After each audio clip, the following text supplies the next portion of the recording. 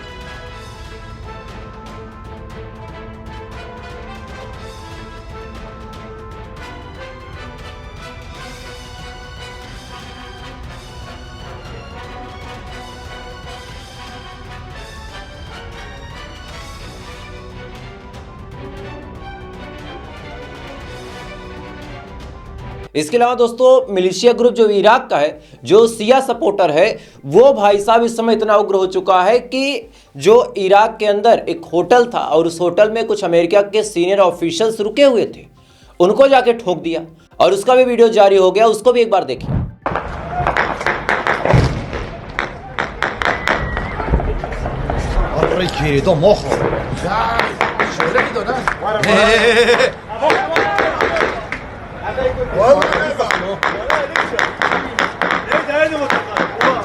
Adam bere takayı kez bere.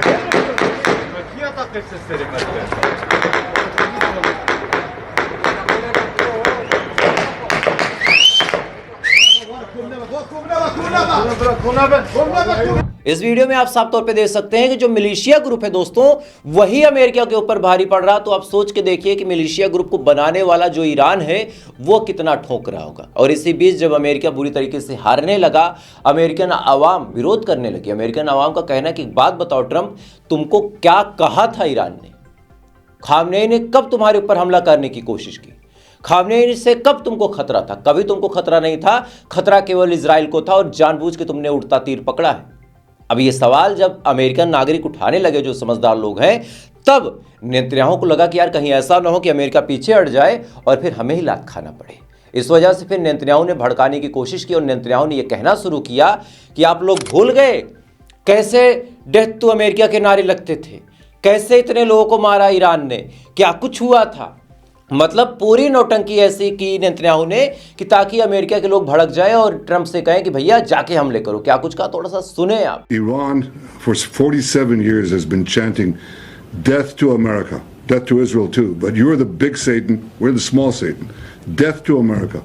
They've murdered and maimed thousands of Americans in Iraq and Afghanistan with their IEDs. These are roadside bombs.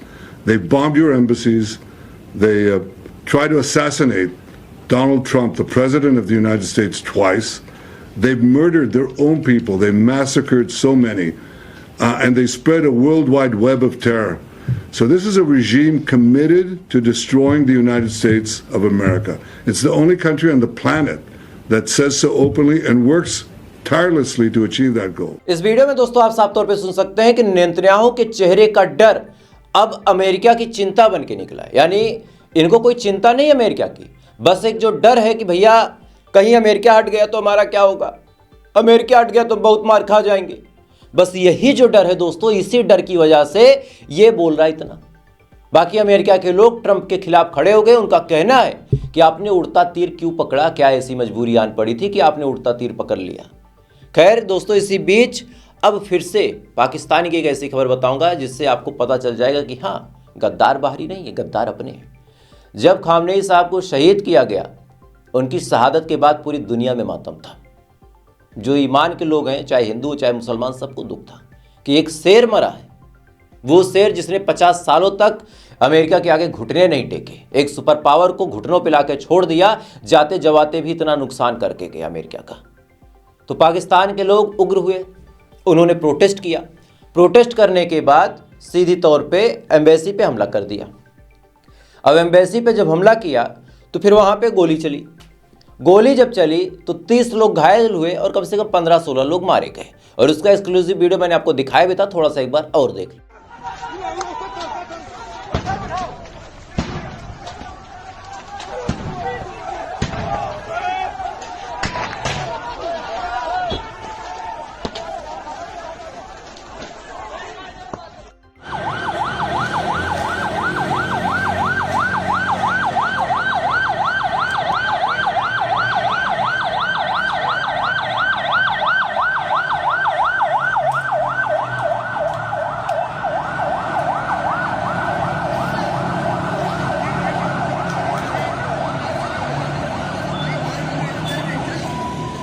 इस video में आप साफ तौर पे देख सकते हैं कि किस हिसाब से पाकिस्तान के अंदर हिंसक प्रदर्शन हुए, किस हिसाब से गोलीबारी हुई।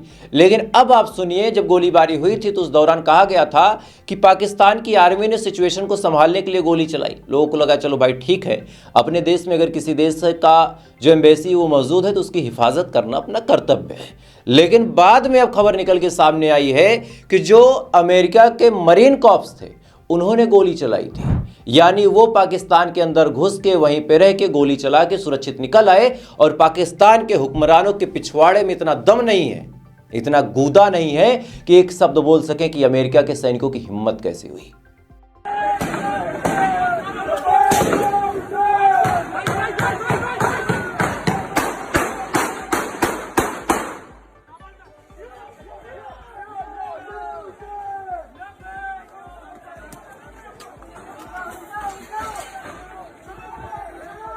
और ये बात पाकिस्तान ने कवर भी कर ली थी, लेकिन अमेरिकन सैनिकों ने अपने बयान में बताया कि हमारे ऊपर हमला हो रहा था तो हमने गोली चला के सबको मारा। और खबर तो 8-10 की आई है, लेकिन अब जब गोलियां चली हैं AK-47 से, AK-56 से, तो कितने लोग मारे गए होंगे इसका अंदाजा आप खुद लगा सकते हैं। ये बात कोई छोटी बात नहीं है, या फिर ये कोई छुपी बात नहीं है कि अगर गोलियां चली हैं आमने सामने से, सैकड़ों की भीड़ थी, तो कितने लोग मरे होंगे समझ गए होंगे आप।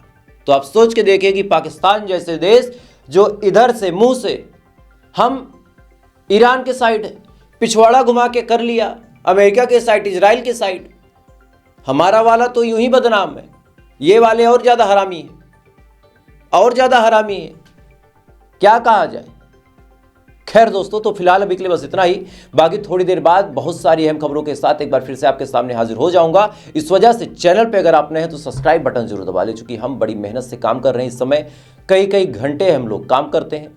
यकीन मानिए कभी सुख की नींद 3 दिन से नसीब नहीं हुई। शिफ्ट में हम लोग सोते हैं कि आज तुम सो जाओ, फिर तुम जग जाओ, फिर तुम ये कर दो, फिर हम वो कर दें। मैं तो एकदम नहीं सो पा रहा, चूंकि वीडियो मुझे ही बनाना है। तो आप लोग भी अपना सपोर्ट करते हैं ताकि जब भी मैं खबरें लाऊं सबसे पहले आप तक पहुंचे। बाकी थोड़ी देर बाद आपसे फिर मुलाकात होगी ऐसी किसी खबर के साथ। तब तक आप अच्छे रहें, खुश रहें, अपना ख्याल रखें, अपने देश का ख्याल रखें। जय हिंद, ऊपर वाला आपकी हिफाजत।